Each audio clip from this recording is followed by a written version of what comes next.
Un tunnel s'ouvre à moi. Il a besoin de parler. Ça tombe bien, j'ai besoin d'ombre.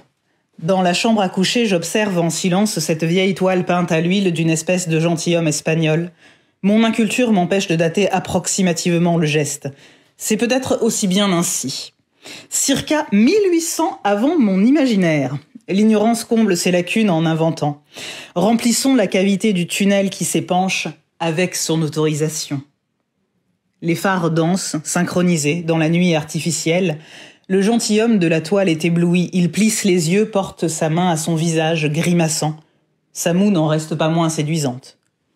Dans la lumière des phares qui balaient intempestivement la chambre à coucher, la bouche de l'Espagnol ressemble à une belle et grasse méduse indifférente.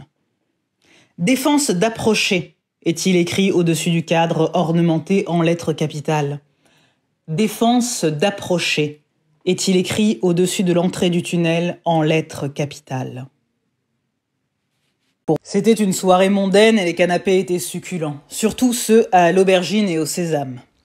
La gratuité ajoutait-elle un peu de sel à cet apéritif?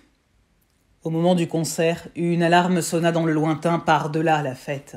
Je ne sais pas si tout le monde l'entendit ou si elle venait de l'intérieur de moi-même, mais j'ai pensé qu'il fallait que je m'en aille et qu'un petit four de plus pouvait m'emporter instantanément dans les limbes malsains et séduisants de la renommée. J'ai mangé mon air et j'ai quitté la pièce. Flâne en chemin pour une illumination espérée. Au quotidien, nous dévoilons sans trêve l'esprit du quiproquo qui dérive à l'infini. Parfois, une précise espérance traverse nos positions et nous faisons quelques pas dans le noir, avec confiance. Nous aimerions bien, de temps à autre, pouvoir nous reposer sous le ciel plat qui nous éblouit de son métal lourd. Si tu décides de revenir dans la zone, pense à prendre un briquet. Ici, ça peut servir dans les moments les plus tristes. Découvre, si tu le veux, une autre manière de dire l'horizon, de dire la paix, de dire, avec pudeur, l'oiseau qui gravite à l'intérieur du ventre. Au revoir, ami, au revoir.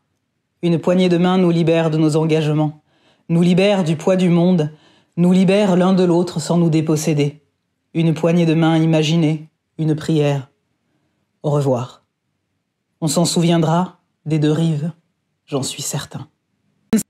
Premièrement, nous n'avons rien à faire ici sans mandat ni justificatif de sortie du domicile. Ensuite, il serait particulièrement mal vu de cracher sur l'oiseau possessif, hôte de ces lieux, sous prétexte qu'il nous cache quelque chose. Enfin, tout cela n'a pas de fin. Et même si, dit comme ça, c'est saugrenu, je pense qu'il est bon de le préciser. Presque au même moment, pendant que je parlais, une autruche passa dire bonjour à sa vieille connaissance d'oiseau. Il semblait s'aimer beaucoup. C'était charmant à observer pour quelqu'un comme moi, qui était assez exsangue sentimentalement pour parler en termes publicitaires. Rapidement, sans le sou, l'oiseau possessif jouissait d'une liberté sans égale, du moins l'affirmait-il, en acheminant au port de pêche de la ville un petit escopile plat, brillant et lourd. Je n'avais jamais entendu parler d'escopile jusqu'à présent, mais je masquais ma surprise à l'oiseau pour ne pas avoir l'air d'un ignorant. J'irai chercher plus tard dans le dictionnaire, pensais-je. D'autant que sur la route, j'avais tout le loisir d'observer du coin de l'œil l'escopile de l'oiseau. Il était peu bavard sur le chemin du port, étant entendu que, de toute façon, nous n'étions pas amis et que j'étais venu en premier lieu pour faire une perquisition à son domicile. Je sentais une sorte de camaraderie entre nous, mais peut-être étais-je le seul. Les pavés des chaussées frottaient contre l'anguleuse plaque de marbre rose des semelles de mon compagnon l'oiseau.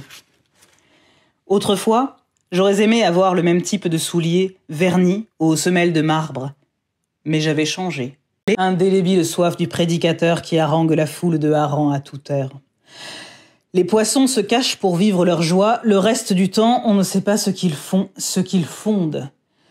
Des empires subaquatiques, des projets de grands ensembles, des petits sauts du ponton, des tours de Babel pour voir à la surface, des crevasses pour les écrevisses ennemies, des crépitements de turpitudes à venir, des colères passagères, des coudoiements fraternels pour leurs portées multiples, des bancs pour les bancs qui traversent l'Atlantique sans repos, des grenadines pour se désaltérer, pas besoin d'être un enfant, des épopées millénaires qu'il faut toujours recommencer, des points d'appui pour faire des figures d'acrobates, des chaises en plastique qu'on aimerait chasser, des chroniques consignées dans le sable...